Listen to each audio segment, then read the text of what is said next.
I've heard this problem, many people have asked me this question in office hours about how to do the proof, how to do proofs for the homework. So I'd like to spend about the last 30 to 45 minutes of class discussing that.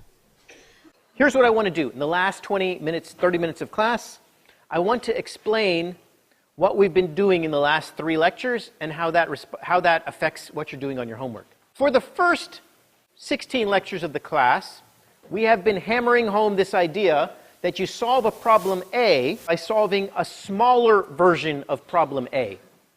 Think about divide and conquer with something like merge sort or FFT or matrix multiplication or Kertsuba or binary search. You solve the large problem by solving the small instance, the exact same instance but a smaller instance of that same problem. Same with dynamic programming. Same with greedy algorithms. Same with many of the graph algorithms that we've discussed. In the last few lectures, since we've talked about max flow and since we've talked about LP, we've made a slight twist on that same idea. We're going to solve problem A by solving a different problem B. So what's an example of that? The bipartite matching algorithm. This problem is expressed in terms of a graph L, R, and E. So left nodes, right nodes, and edges in the middle. And we're looking for a matching M that consists of edges in this. And the way that we solved bipartite matching was not by taking bipartite matching and transforming it into a smaller version of bipartite matching. What we did instead was transform it into an instance of max flow, a different problem. So in this case, LRE, we made a new graph G prime. We ran Ford-Fulkerson on G prime, and that gave us a flow. And we took the flow and we mapped that flow back. We mapped that flow back to a matching. Pictorially, we started with a bipartite graph instance. We transformed it into a graph G prime. We computed the max flow on G prime, and we took that flow and we turned it back into a matching. And this right here, this part right here, was our algorithm. This was what this is right here. How did we prove that this worked? We actually had to prove 2 things. That if LRE has a solution, then G prime has a max flow of size k. And similarly, if G prime has a flow of size k, we proved that there exists a matching of size k. And the way we did that is by mapping. We mapped a solution over here to a solution over there. Those 2 proofs looked like this in the slides. I gave you a proof that went this way, and I gave you a proof that went this way. And similarly, other examples of this include things like edge disjoint paths, node disjoint paths, etc. Let's go through what would have to do for something like problem 2, the classroom problem. Now the problem is going to be described by this. This is an instance of the problem. It consists of S1 through Sn, R1 through Rm, and T1 through Tk. Now there are 2 ways to do this problem, but one way that I recommend is to reduce this problem to bipartite matching. So your solution, which is going to be, this is going to be your algorithm. It's going to take an instance that's defined by these values, and it's going to turn it into an instance of bipartite matching. So it's going to turn it into an instance that's L, R, and E. You're going to have to define what the left nodes are, what the right nodes are, and what the edges between them are. So you're going to have to give these 2 blue arrows, and just like I did with bipartite matching and max flow, you're also going to have to give 2 proofs. What are those proofs going to be? If there is an assignment of algorithms that assigns classes to times in classrooms, then LRE has a bipartite matching of size, and then you need to give that size. Similarly, if your LRE has a matching of size blah, you're going to have to map it to produce an assignment. Does anybody have questions about what you have to do for this problem? What is the bipartite matching problem? A bipartite matching problem, you give a graph that has a left side, a right side, and a set of edges. And the solution consists of a matching, a set of edges right here, such that every node is incident to at most 1 edge. The bipartite matching, when we describe the problem, it has nothing to do with flows. We happen to solve bipartite matching using a flow algorithm. And that's what we did in class. We showed that this problem, which naturally, its natural definition has no source, it has no sink, has no capacities, has really nothing to do with flows. Yet remarkably, it turns out to be exactly as hard as max flow, because one can trivially add this node, add this capacities, and then you just run max flow on that to find a solution. And then you map that solution back to this problem. This is a really big theme in algorithms. The first half of this introductory class was take a problem and solve it by reducing it to a smaller version of itself. And that gets you really, really far. You can solve a lot of problems. We've solved 25 interesting problems that way. Now, here is the next step, the evolution of that idea. You can solve a problem A by solving a different problem B. At face value, they might not have much to do with each other. Like bipartite matching and max flow don't necessarily have anything to do with each other. And yet, we can give an algorithm, that's what this is right here. That's what these three steps are. That's an algorithm which shows that if you could solve max flow, you could solve bipartite matching. Exercise of that idea, now I'm saying, if you could solve bipartite matching, which we already know how to do, you don't have to reprove that, take that as a given, solve my classroom assignment problem. Now here's a case where classroom assignments don't seem to have really anything to do with graphs or matchings. At least all of these words, there's no graph, I don't mention graph anywhere. So on face, they don't have anything to do with each other. But your algorithm is going to show that if you could solve bipartite matching, then you could solve this problem. No, you can run whatever algorithm you want to find bipartite matching.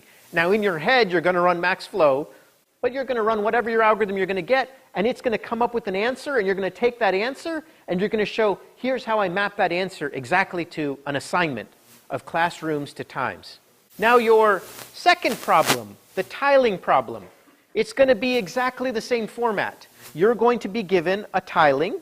You're going to be given an instance of tiling here, and you're going to have to map it to something over here. Now I can tell you that something is going to be one of four things. It's either going to be max flow, bipartite matching, edge disjoint pads, or vertex disjoint pads. Yes, you have to analyze your algorithm both for correctness and for running time, just like you do on this problem. Now I know that sometimes I don't explicitly say that, but in an algorithms course, this is what is expected. You have to be able to explain why your algorithm should work. Oh yes, exactly. We've already shown in class how to solve these four problems, and we've given running times for all of them as well. And so we can just say, reduce your problem to that, take the running time of that algorithm, add it to whatever extra steps you do. That's the running time analysis. Done. And now correctness. They're usually 3 or 4 sentence arguments to say, if I have a solution to the tiling, I will have a solution to this problem of the right description, and vice versa. If I have a solution over here, I can map it to a tiling. That is why your solution will work. For tiling or for the previous? For tiling. Okay, so an instance of a tiling problem is going to consist of some diagram. You can think of it as a matrix with I of ij equals 0 or 1 for whether that block is covered or not covered. What you want to do is turn that into an instance of one of these problems. I'm not going to tell you which one. And you're going to have to say that if the image I can be tiled with gold, then G or LRE or blah, blah, blah has a solution of characteristic P. And this is intentionally vague because I'm not going to tell you which is the solution and what P is. Similarly, you're going to say if G blah, blah, blah has property P, this is property as well, then there exists a tiling of Ij with gold.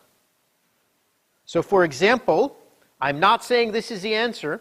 If you were going to do with max flow, you would say if G has a max flow of size K, then I can take that max flow and turn it into a tiling of that particular thing which satisfies the constraint. This is a challenging problem. Once you see the solution, it'll be very clear. But I would like you to think about it. Well, I've given you an example for bipartite matching. So the example I gave in bipartite matching was, like this. If G has a matching of size k, then G prime has a max flow of size k. Here's the proof. Let M star be a matching of size k, because we assume that that G has such a matching. We're going to construct a flow by putting one unit of flow on every edge in this matching, and if this edge is like this, then we're going to set the flow on the source to x and y to the sink as 1 as well.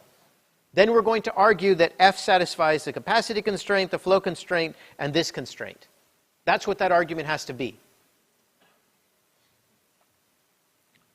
So similarly, if you are going to reduce this problem to bipartite matching, you're going to say, if there's a schedule which assigns all of these to these to these, then I'm going to construct a bipartite matching. I'm going to say, let the matching be M, where I consider the edges where if this is there, this is that, this is this, this is that, this is that. Now I'm going to show that this matching has the right size.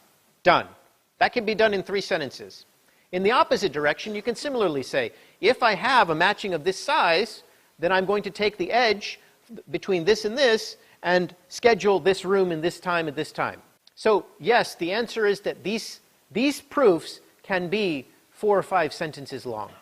And they're often pretty clear. But you need to show the right thing. Yes. Yes. Yes. And you need to show F is equal to K. That's right. That's right. No, you never have to, if you reduce to bipartite matching, you never have to talk about flows. We already know how to solve bipartite matching. Never mind that we use max flow. The abstract version of this is called a reduction. And essentially, we can take problem A and solve it using problem B using only this much extra time. And so let me give you a few fresh examples. So I'm going to just introduce a few problems to you. The first one that I like is this party problem. As you go through college, you make friends, you lose friends, you make friends, you lose friends, and then some of your friends are not friends with some of your other friends. When you eventually get married, you're going to have to invite some subset of these people to your wedding, and you're going to have to seat them at a table. And so this problem is trying to represent that issue. Think about these as all your friends.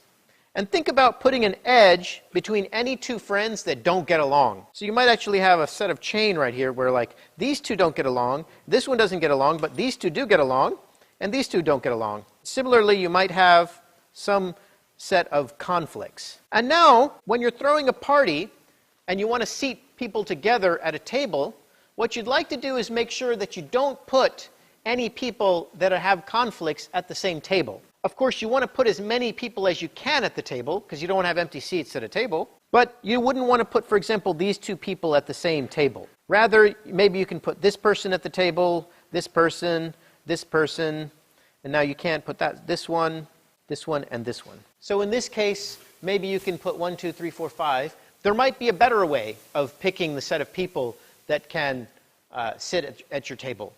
So I'm going to call this the party problem. It's also called the independent set problem. And the definition of an independent set is it's a subset of the vertices such that no 2 nodes in S are joined by an edge. In this case, your graph is representing conflicts, and you don't want to have any pair of people that have a conflict. So given a graph, you want to find the maximum independent set, i.e. the most people you can sit at your wedding table. The other problem that I want to explain to you, I took my son to a UVA baseball game against Radford 2 days ago. It was a lot of fun. And my son doesn't really know baseball as much, but I was explaining it to him. And of course, you have this situation where you have first, second, third, and home here. Baseball is a generalization of many games, like for example, cricket. There, you just have 2 bases, right? It's a simplification. You don't have 4. You just have to run back and forth between these type of things. You've got to protect your wicket. As an example of what is in store for my own child, one can consider a generalization of baseball, where let's say you start over here at home plate, and of course the goal is to make it back to home plate, but one can take several different paths. Why restrict yourselves to just as cricket does or as baseball does? Why not make the game a little bit more interesting? And so, of course, you can make a run like that, but if you want to prevent double plays in some particular case, maybe this person can decide to go here or there instead, and then, for example, go in the opposite direction and go back this way. This will really create a demand for computer scientists in the baseball area for like Moneyball 2, for example, because a natural problem that you're going to have in this baseball is how do you defend your particular arrangement, right? It could be the case that in every game of baseball, you come up with a totally new field for that one particular game. How exciting would that be? As a defense strategy, what you need to do is you need to put base people at different bases, right? But you wouldn't want to put 3 base people like that because obviously you're covering these edges twice.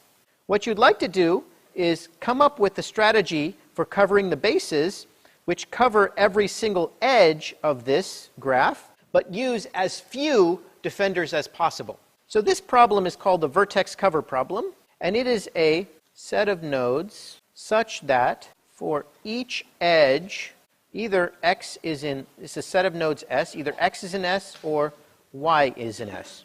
And the description, of course, is you want to be able to throw someone out on each of these edges, and so you need to have someone defending each of those edges, and that's what a vertex cover is. These two problems, they don't seem exactly the same. Independent cover, which is your party problem, and vertex cover, which is my fantasy baseball version. And yet these problems we'll show in the next class are exactly the same, and one can show they're the same using this idea of a reduction, which we've been doing so far with max flow, with bipartite matching, edge disjoint paths, and all of the LP problems.